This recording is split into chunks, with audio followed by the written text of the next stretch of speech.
Well, hi, and welcome to my shop. And I'm going to be performing a alignment on this radio today. So the last thing that happened to this radio was a few ugly-looking capacitors were changed. Leaves lots of old, small capacitors still in this radio.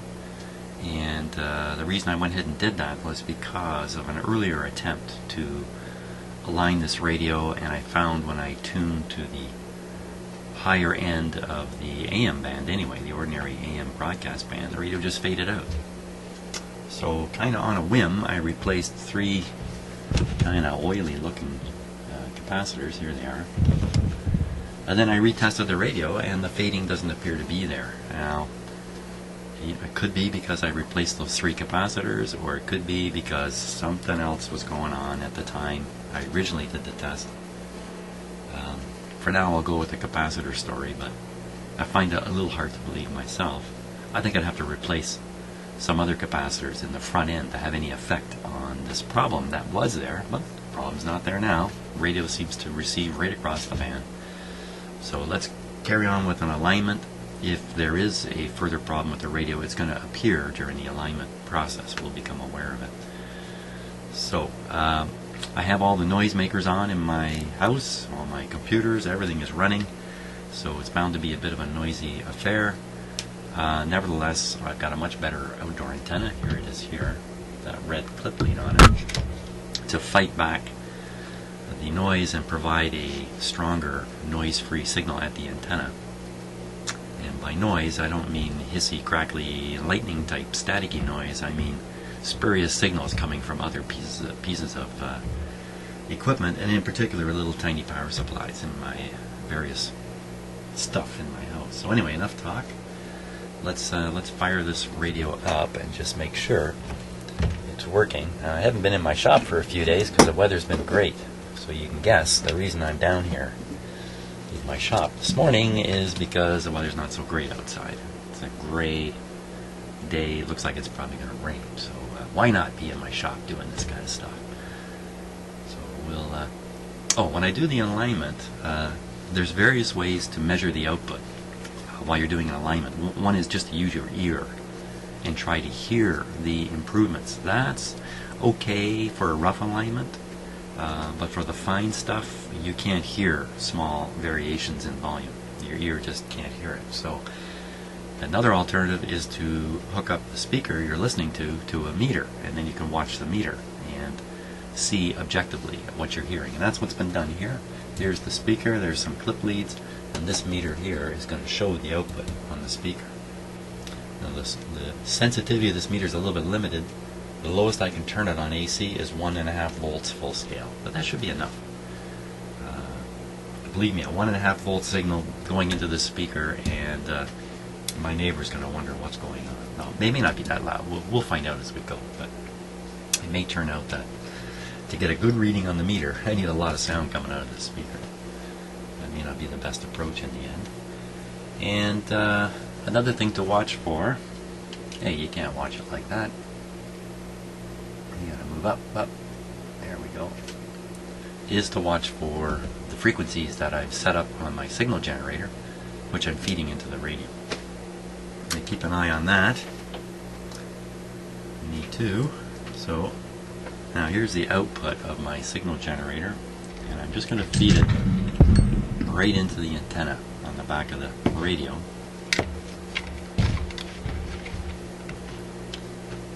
I think we need to turn the radio on. So okay, radio's off now.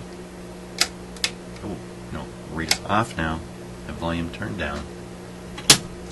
Put on the power on restriction first. I'm always a little nervous about this when I've been out of my shop for a few days because I never know what my cat Draper's been doing in here.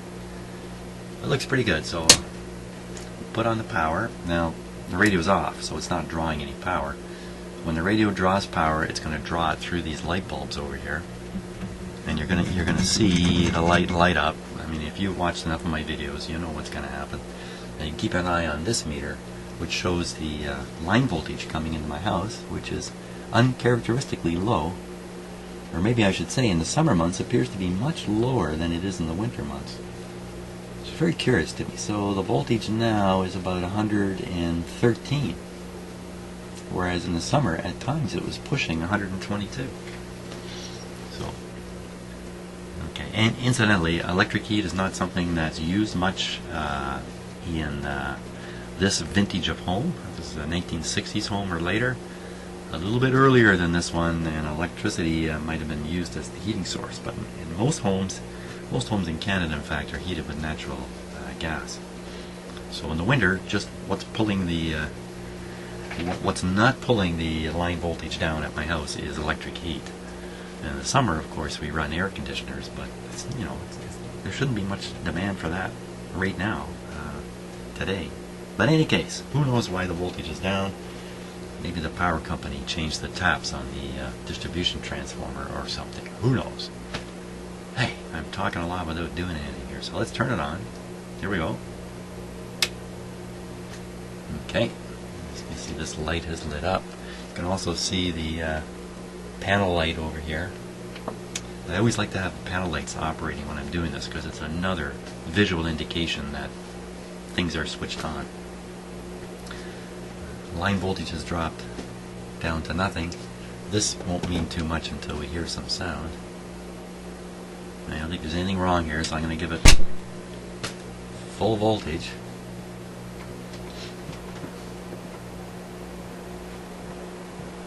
Okay, here we go.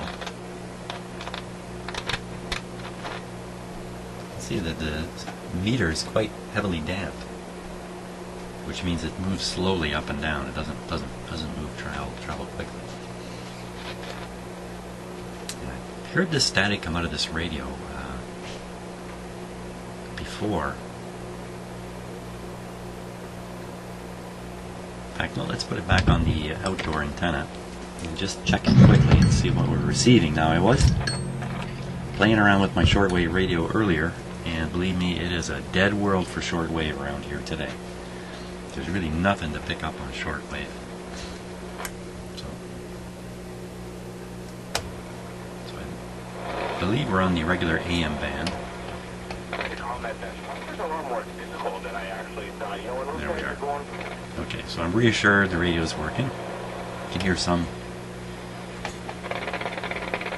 See, that's one of those power supplies doing that. Just have to stay away from those. And luckily, these power supplies that produce that kind of interference seem to do it at very discrete frequencies. And you can tune between the noise, and it's just fine. As long as you don't end up right on top of one of those. Of course, when you get a bunch of those power supplies going, computers going, everything going, there's a lot of those interference points. And it does get to be a situation here in my shop that for some radios, all they hear is noise. Boy, I am talkative this morning, aren't I? Maybe it's because I haven't shot a video for so long. Okay, so now we know the radio's working. We'll take it off the outdoor antenna, put it back on the signal generator. So the signal generator is feeding into the antenna input. And we're somewhere around 630, 640. So we'll tune this. See if we can pick up the thought we were somewhere around there. Okay, maybe we're up at the other end of the dial.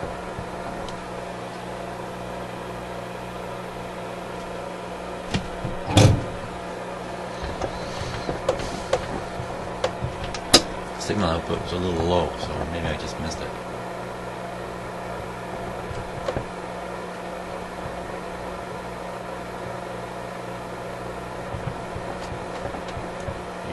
I just missed it. I had the signal level too low.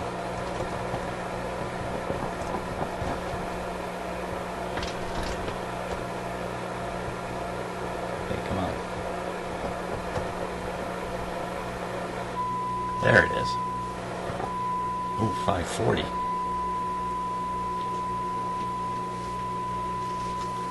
Okay, now before we begin the alignment, we need to check a few things, like is this meter going to work for us? The tone is not too loud.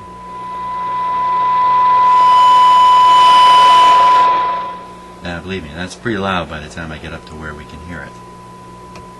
So I don't like that approach. I'd much rather read the DC coming back from the AVC system and watch that vary. That would take a little bit of doing to figure out where to connect to. Or disable the speaker so I don't have to listen to this thing and you don't have to listen to it also. That's another tricky deal. You know, without cutting a wire or something of that sort. Let's just hear that again.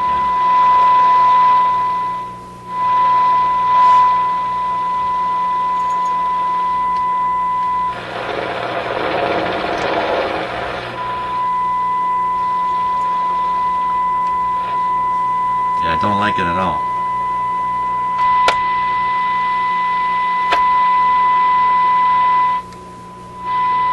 It's barely moving the meter.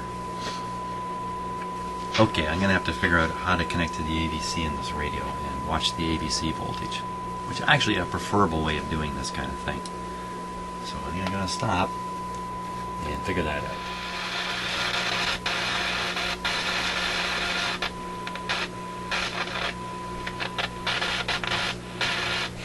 I was just sitting here studying the information and this started.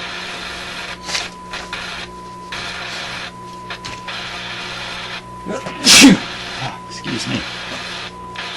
What is that?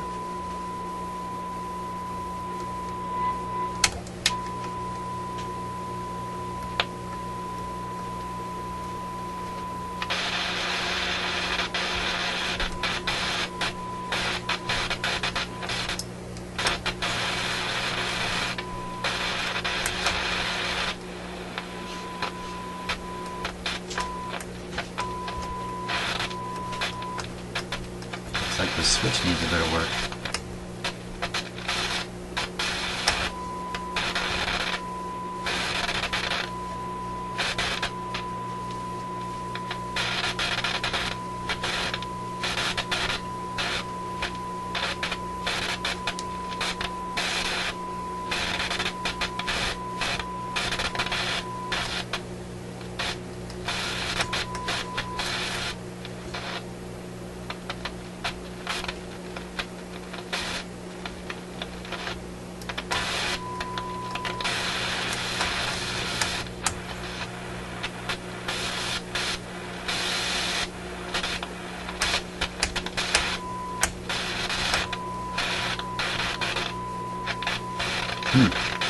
Maybe not the switch.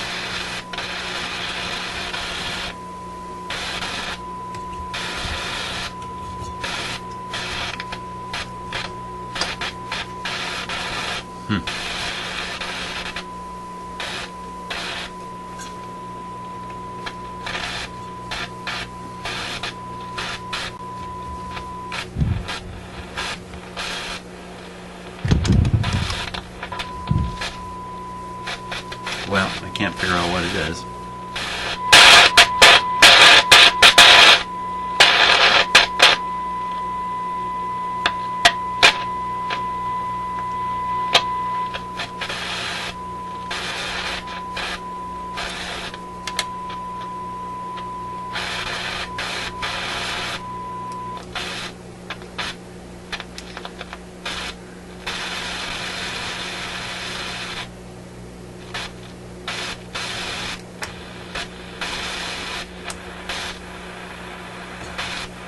Boy, it appears on every band.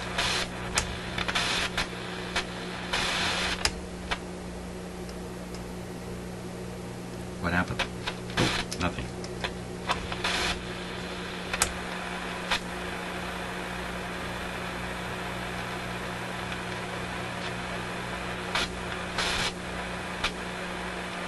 Unfortunately, that really sounds like a failing capacitor, maybe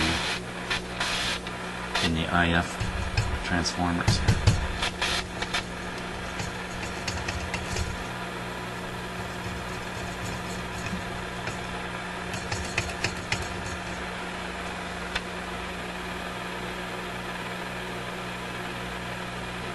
It's kind of interesting, eh? I wiggle those cans and it seems to go away. things. I'm wiggling them pretty hard, so I'm actually wiggling a fair bit of the radio there. You know, and I would not expect that to help. It could be the sound has gone away coincidentally to me twisting those things. Pretty curious stuff.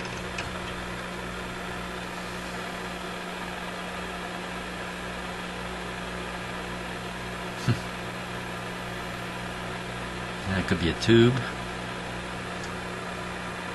Could be lots of things here. Well, it seems to have gone away. So I'm going to go back to studying the... Oh, look at that.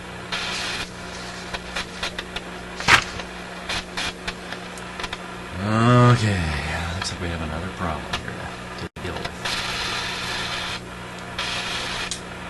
Man alive. Okay, I'm going to study things for a while. Okay, so I left my shop for a few minutes, maybe 5 minutes, and I've come back. And where has the crashing gone?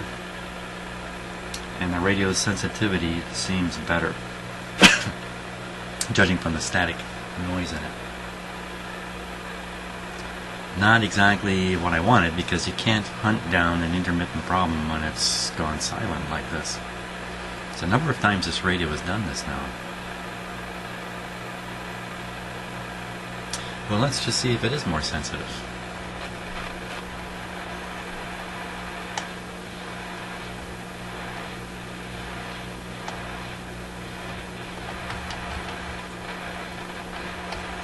Let's see what band it's on here. Okay, now we're on the AM band. Put the in. There we are now, ready. Outdoor antenna here.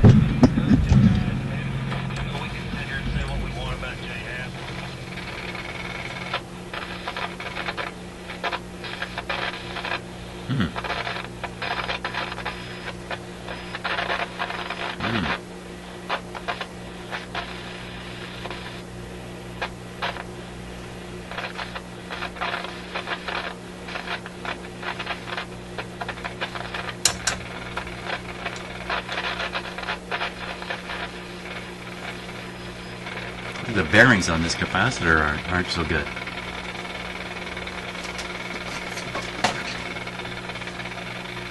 Lots of dust in there. Maybe that's the problem.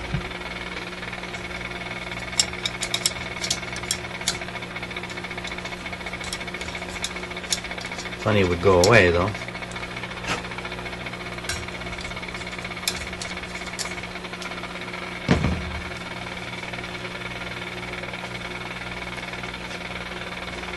Now I have to get my... Okay. Hey, what happened? Where'd the noise go?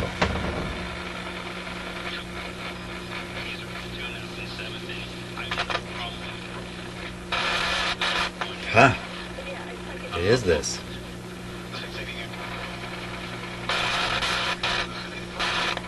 What is it exactly?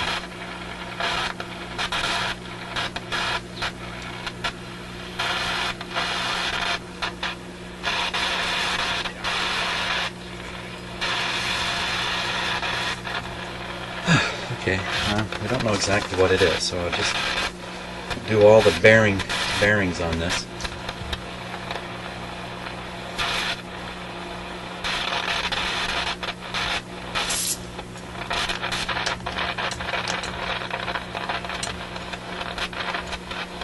Bearings and contact surfaces.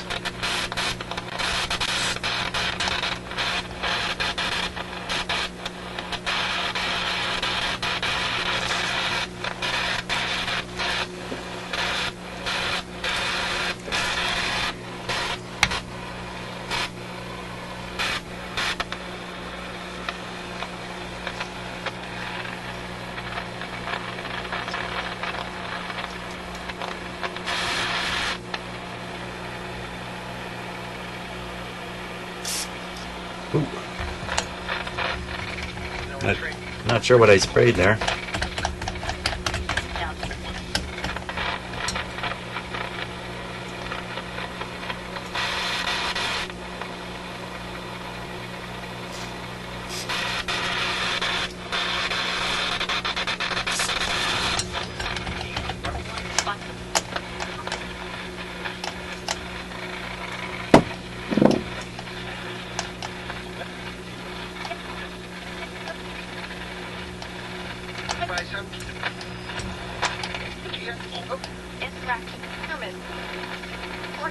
What's going on here? Something's restricting the motion of the capacitor. I can't get it past there. Ooh. Oh, come on, you crazy radio! Looks like the string is bunged up under here. What the heck? Yeah, that's what it was. There it goes again. Oh, could be because of the angle of this drum and how it feeds the string down onto there.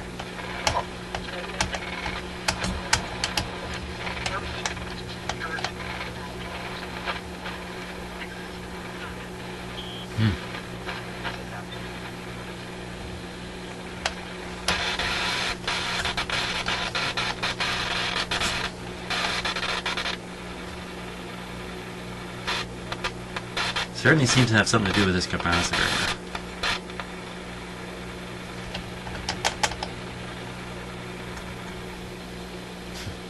And then again, it doesn't.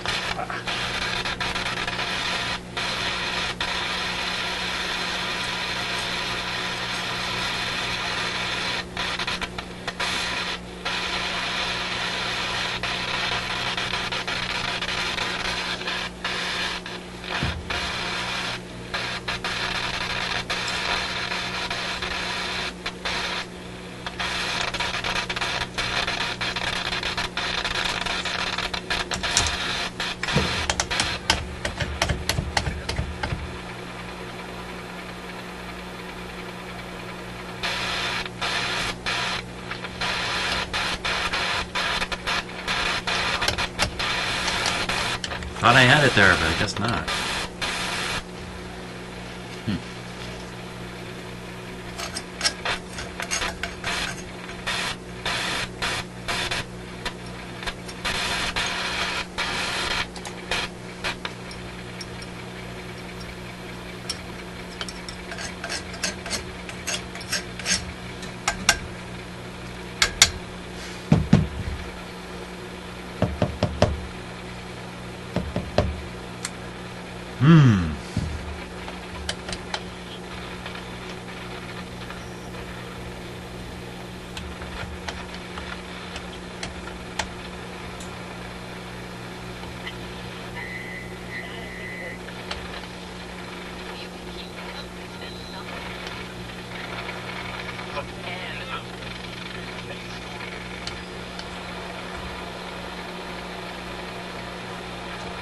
Can anybody tell me what's happening here?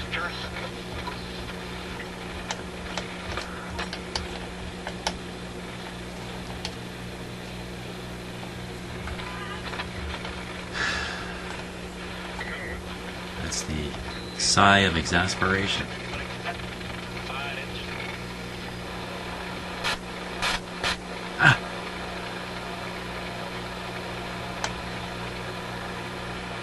Just when you think it's gone.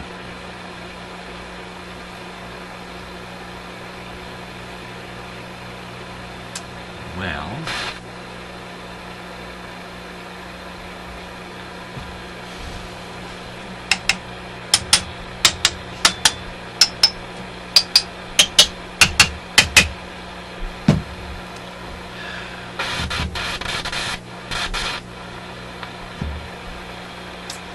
yeah, I gotta think about this a little bit before I go any further.